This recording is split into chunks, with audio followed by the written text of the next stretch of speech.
हे बाबा धवळेश्वर महाप्रभो दीपं यदि परं ब्रह्म दीपं यदि जनार्दनः दीपहरत मे पापो पूजा दीप नमस्तुते।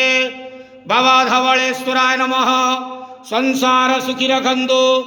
आज पवित्र देवाभिषेक पूर्णिमा पौष पूर्णिमा शुभ सोमवार रे समस्त श्रद्धालु भक्त मानक आशीर्वाद करंतु। मनस्कामना पूर्ण करंतु। कर्म क्षेत्रोन्नति करंतु। ग्रहरिष्टमान खंडन करंतु। जगतर मंगल करंतु। विश्वर कल्याण करंतु। आपणकर नाम प्रकाश करंतु। समस्त गुआवसा भक्त मानकर मनस्कामना पूर्ण करंतु।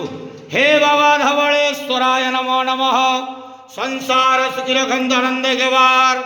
हरि बोलो। आज पौष पूर्णिमा शुभ सोमवार रे समस्त श्रद्धालु भक्त मानक आशीर्वाद करंतु आनंदे गेवार। हरि बोलो।